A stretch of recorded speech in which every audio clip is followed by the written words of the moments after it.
সুপ্রিয় অষ্টম শ্রেণীর শিক্ষার্থী বন্ধুরা, তোমরা নিশ্চয় ভালো আছো। আমি নারায়ণ চন্দ্র নাথ প্রতিবারের মতো রাউজান আর্যমৈত্র ইনস্টিটিউশন অনলাইন স্কুল থেকে তোমাদেরকে স্বাগত জানাই। কেমন?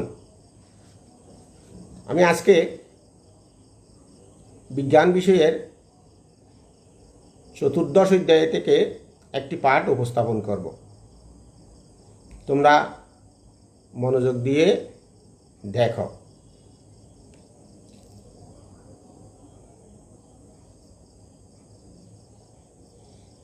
ছবিতে কি দেখতে পাচ্ছ? কিছু হরিণ, একটা বন, কেমন না? বনের মধ্যে কিছু হরিণ বিচরণ করতেছে। এই একটা সুন্দর পরিবেশ, কেমন না? বনজ পরিবেশ, কেমন? তারপর দেখো এখন এখানে কৃষি বনের মধ্যে একটা বাঘ, কেমন? বনের মধ্যে বাঘ মুভমেন্ট করতেছে, কেমন? তারপর দেখো এখানে কিছু বানর, বানরের মধ্যে থাকে বানর। এগুলো সবগুলো বনেরই পাখি, পশু, কেমন? বনের পশু পাখি আছে, অনেক পাখিও আছে, দেখা যাচ্ছে না। এখন এখানে দেখো একটা জলাশয়, বড় জলাশয়, কেমন? বা নদী। এখানে কিছু আছে, কি দেখা যাচ্ছে? এখানে অনেক পাখি, হাঁস, সামুদ্রিক হাঁস, কেমন? সমুদ্রে থাকে, এই ধরনের পাখি আছে, বিভিন্ন ধরনের ভাসমান পাখি। তাহলে আমরা কি বুঝতে পারতেছি? আমরা এখন এটা একটা পরিবেশ ও বাস্তুতন্ত্র নিয়ে আলোচনা করব, কেমন? এটা পাঠ 1-2, কেমন? চতুর্দশ অধ্যায়ের পাঠ 1 ও 2, বাস্তুতন্ত্র। তাহলে আজ আমরা বাস্তুতন্ত্র, বাস্তুজের উপাদান সম্পর্কে জানব। এই উদ্দেশ্যে আমরা বাস্তুতন্ত্র কি তা ব্যাখ্যা করতে পারব। বাস্তুতন্ত্র কি উপাদান ব্যাখ্যা করতে পারব। বাস্তুতন্ত্রের বিভিন্ন স্তরের খাদক সম্পর্কে ব্যাখ্যা করতে পারব। এখন দেখো আমরা চিত্রে কি দেখতে পাচ্ছি?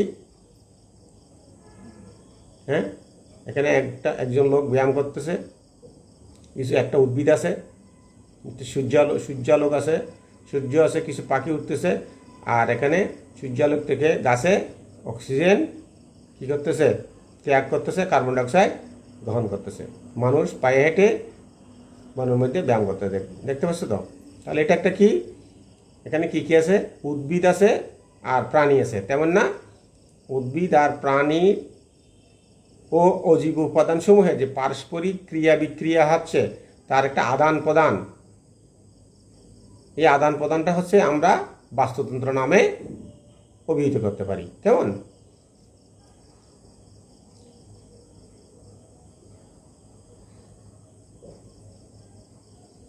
একটা ছবি দেখতে পাচ্ছি, এটা জলজ বাস্তুতন্ত্রের উদাহরণ ছবি।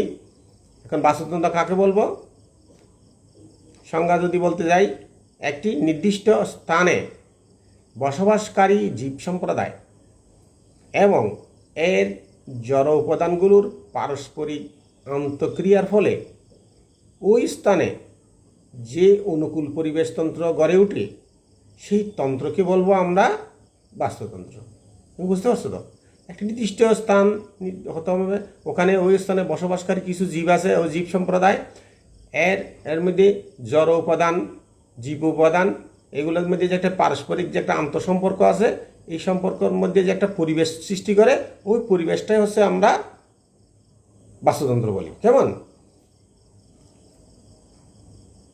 তাহলে বাস্তুতন্ত্রের উপাদান একটা প্রবাহ চিত্র কি দেখি? বাস্তুতন্ত্রের উপাদানসমূহকে প্রথমে 2টি ভাগে ভাগ করা যায়, একটা অজীব উপাদান, একটা জীব উপাদান। তাহলে বাস্তুতন্ত্র এই অজীব উপাদান ও জীব উপাদান নিয়ে গঠিত। অজীব উপাদানকে আবার 2 ভাগে ভাগ করা হয়, একটা অজৈব উপাদান, জৈব উপাদান। অজীব উপাদানকে 2 ভাগে ভাগ করা হয়, একটা অজৈব, একটা জৈব। আবার জীব উপাদানকে 3 ভাগে ভাগ করা হয়: উৎপাদক, খাদক, বিয়োজক। জীব উপাদানকে 3 ভাগে ভাগ করা হয়: উৎপাদক, খাদক, বিয়োজক। প্রডিউসার, কনজিউমার, ডিকম্পোজার ইংরেজিতে বলে। কেমন? খাদককে আবার আমরা 3 ভাগে ভাগ করতে পারি: প্রথম শ্রেণীর খাদক, দ্বিতীয় শ্রেণীর খাদক, তৃতীয় শ্রেণীর খাদক। তৃতীয় শ্রেণীকে আবার আমরা সর্বোচ্চ খাদকও বলতে পারি। এখন দেখো, বিভিন্ন খাদক নিয়ে আমরা পরে আলোচনা করব। অর্থাৎ জেনে নাও প্রথম শ্রেণীর খাদক, দ্বিতীয় শ্রেণীর খাদক, তৃতীয় শ্রেণীর খাদক, বা এটাকে ইংরেজিতে বলে প্রাইমারি, সেকেন্ডারি এবং টারশিয়ারি। কেমন?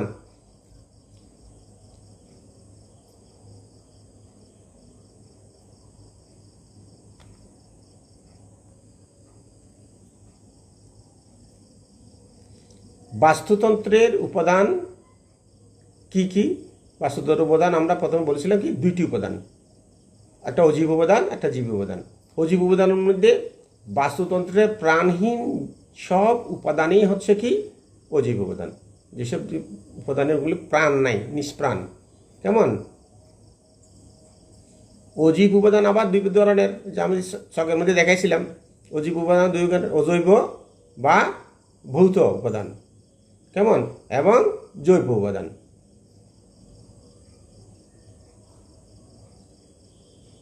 বাস্তুতন্ত্রের বিভিন্ন ধরনের অজীব উপাদানগুলি কি কি দেখো: মাটি, লবণ, খনিজ লবণ, কেমন, তাপ, বাতাস, এগুলো হচ্ছে অজীব উপাদান।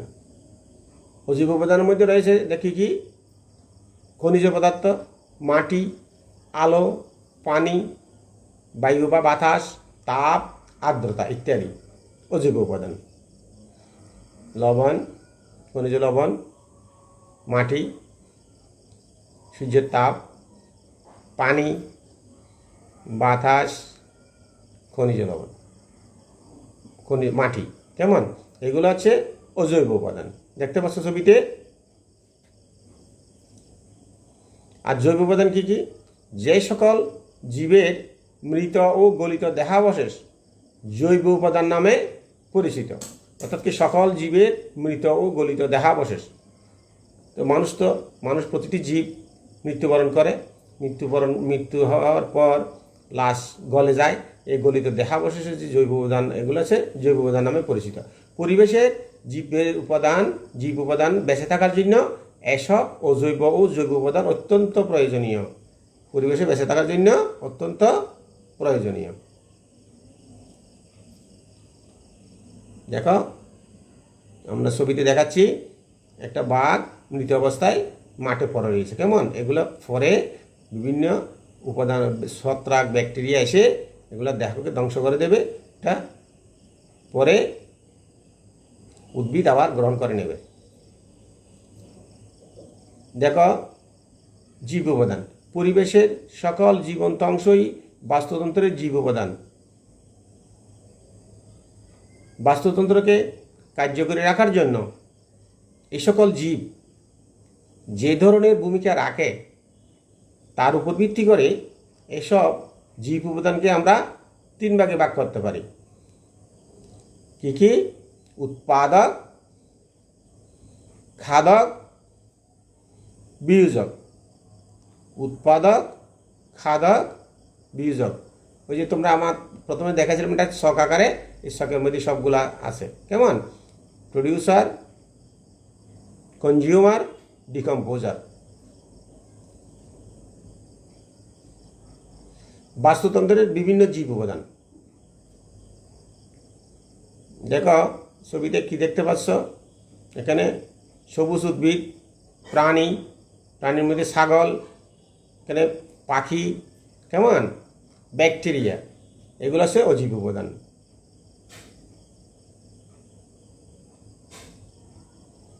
উৎপাদক,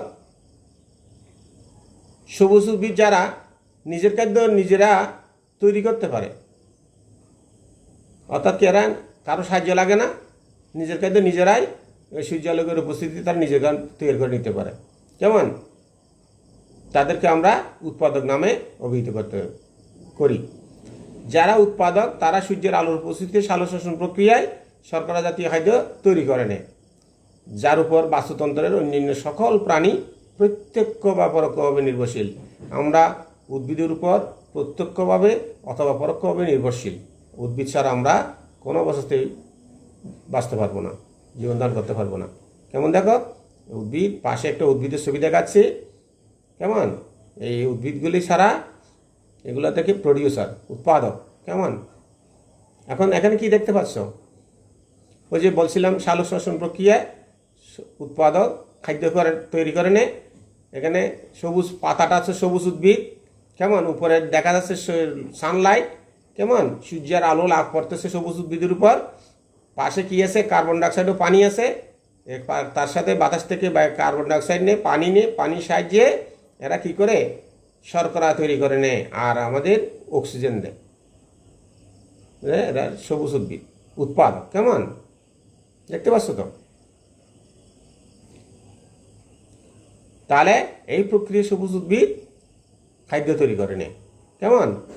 যার উপর বাস্তুতন্ত্রের সকল প্রাণী খাদ্যের জন্য প্রত্যক্ষভাবে বা পরোক্ষভাবে নির্ভরশীল। অর্থাৎ কি সকল সবুজ উদ্ভিদই হচ্ছে কি উৎপাদক। একটা জিনিস খেয়াল রাখবে, সকল সবুজ উদ্ভিদ হচ্ছে কি উৎপাদক। এখন আসো উৎপাদকের পরে আসে কি খাদক বা ভক্ষক।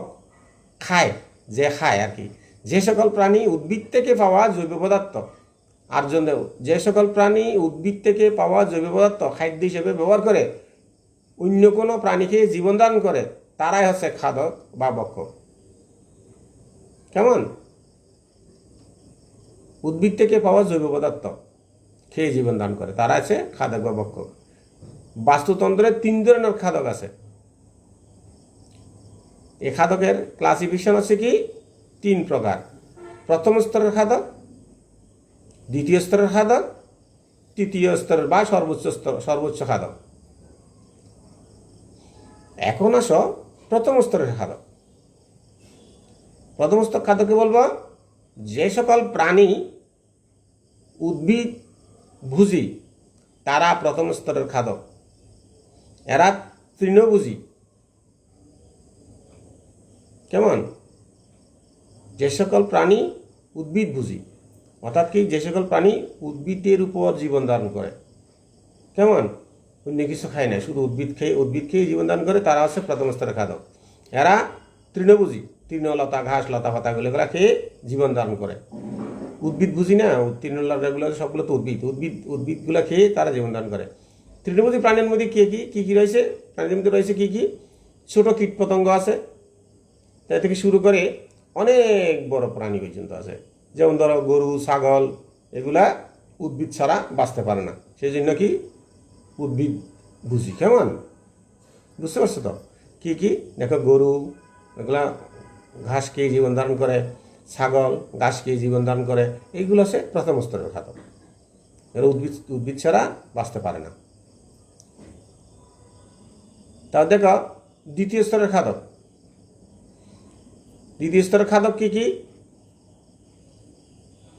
যারা প্রথম স্তরের খাদকদেরকে খেয়ে বাঁচে। অর্থাৎ কি প্রথম স্তরের খাদক পোকা, ঘাসফড়িংটাও ঘাস খেয়ে জীবন ধারণ করে। এগুলো পাখি ঘাসফড়িংকে খায়, ব্যাঙ ঘাসফড়িং ধরে খায়, মানুষ এরা মাংসাশী প্রাণীও পরিচিত দ্বিতীয় স্তরের খাদক। কেমন? অর্থাৎ কি যারা প্রথম স্তরের খাদকদেরকে খেয়ে বাঁচে তাদেরকে আমরা দ্বিতীয় স্তরের খাদক বলবো। যেমন পাখি, ব্যাঙ, মানুষ, এদেরকে আবার মাংসাশীও বলে।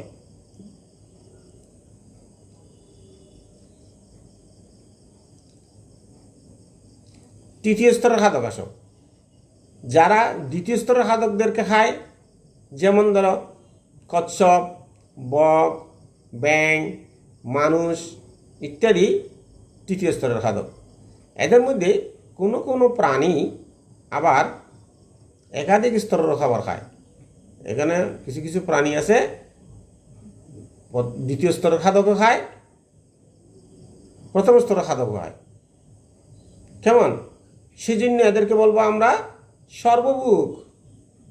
অর্থাৎ কি কোনো প্রাণী আবার একাধিক স্তরের খাবার খায়, এদেরকে আমরা বলবো সর্বভুক। কয়েকগুলি স্তর, তিনটা স্তরের মধ্যে তারা খাবার আদান প্রদান করে, কেমন খাবার খায়।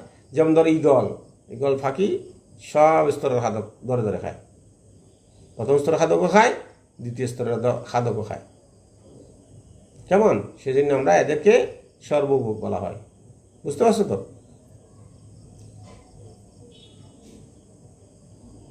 এখন আসো বিয়োজক, ডিকম্পোজার। এরা পচনকারী নামেও পরিচিত, অর্থাৎ ফসায় ফেলে। পরিবেশে কিছু অণুজীব আছে, ভাইরাস, ব্যাকটেরিয়া, এগুলো আর কি, ছত্রাক। বিশেষ করে ব্যাকটেরিয়া, ছত্রাক দ্বারা মৃত উদ্ভিদ ও মৃত প্রাণীদেহের উপর ক্রিয়া করে, অর্থাৎ কি বিক্রিয়া ঘটায়। এ সময় মৃত উদ্ভিদ ও দেহে রাসায়নিক বিক্রিয়া ঘটে, ফলে মৃতদেহ ক্রমশ বিয়োজিত হয়ে, ডিকম্পোজ হয়ে, কেমন বিয়োজিত হয়ে নানা রকম জৈব ও অজৈব দ্রব্যাদিতে রূপান্তরিত হয়। এসব দ্রব্যের কিছুটা ব্যাকটেরিয়া ও ছত্রাক নিজেদের খাদ্য হিসেবে গ্রহণ করে। যেখানে ব্যাকটেরিয়া, ভাইরাস ঢুকবে মৃতদেহের উপর, এরা কিছু কিছু খায়, এরা নিজেরা ভক্ষণ করে নেয়। আর মৃতদেহ থেকে তৈরি বাকি খাদ্যগুলো কি করে পরিবেশের মাটি ও বায়ুতে জমা থাকে, যা উদ্ভিদ পুনরায় ব্যবহার করে। এগুলো আবার উদ্ভিদে তারা পুষ্টি হিসেবে গ্রহণ করে নেয়। এভাবে প্রকৃতিতে অজীব ও জীব উপাদানের ক্রিয়া প্রতিক্রিয়া হয়ে বাস্তুতন্ত্রকে সচল রাখে, অ্যাক্টিভ রাখে। বুঝতে পারছ? এই যে অজীব ও জীব উপাদানের মধ্যে যে একটা ক্রিয়া প্রতিক্রিয়া হয়, তার সেই প্রতিক্রিয়া হয়ে বাস্তুতন্ত্রকে সচল রাখে। যখন ধর ব্যাকটেরিয়া, এই ছত্রাক, এগুলো মৃতদেহের উপর পড়ে, কেমন ব্যাকটেরিয়া, ভাইরাস, এগুলো ছত্রাক, এগুলা তখন মৃতদেহের উপর না বসলে এরা দেহটা ফসবে না। কেমন? দেহটা ফসে কিছু ব্যাকটেরিয়া গ্রহণ করে আর কিছু সার হিসেবে মাটিতে থেকে যায়। বুঝতে পারছো তো? এখন দেখো, মোটামুটি আমরা এই পাঠটা শেষ করলাম। দেখো বাস্তুতন্ত্র কাকে বলবো? আমরা আগে বলেছি একটি নির্দিষ্ট স্থানে বসবাসকারী জীব সম্প্রদায় এবং এর জড় উপাদানগুলোর পারস্পরিক আন্তঃক্রিয়ার ফলে ওই স্থানে যে অনুকূল পরিবেশ তন্ত্র গড়ে ওঠে, সেই তন্ত্রকে বলবো আমরা বাস্তুতন্ত্র। বুঝতে পারছো? তারপর দেখো বাস্তুতন্ত্রের উপাদান কয়টি ও কি কি।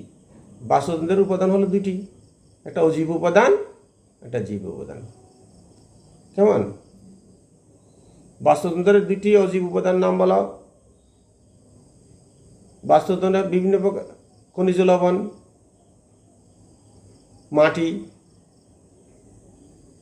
আলো, পানি, বায়ু, তাপ, আর্দ্রতা, এগুলো হচ্ছে কি বাস্তুতন্ত্রের অজীব উপাদান। আর জীব উপাদান কি? দুইটি জীব উপাদান, সকল জীবের মৃত গলিত দেহাবশেষের জীব উপাদান আছে। যেমন ধর উৎপাদক, খাদক, বিয়োজক, এগুলো আছে। কেমন? ব্যাঙ কচ্ছপ কোন স্তরের? ব্যাঙ আবার দ্বিতীয় স্তরের খাদকও বলা যায়। কেমন? কিন্তু সাধারণত ব্যাঙ আবার তৃতীয় স্তরের খাদকও খায়, তৃতীয় স্তরের খাদকে বলা যায়। কেমন? কচ্ছপও তৃতীয় স্তরের খাদক। এই হলো, তোমরা একটা বাড়ির কাজ নাও, উদাহরণসহ বাস্তুতন্ত্রের বিভিন্ন উপাদানের একটি চার্ট তৈরি করো, করে তোমরা যখন স্কুল খুলবে সুন্দর করে লিখে নিয়ে আসবে। কেমন? ধন্যবাদ, সুস্থ থাকো, ভালো থাকো। আগামী ক্লাসে আবার তোমাদের সাথে দেখা হবে অন্য একটা পাঠ নিয়ে। কেমন?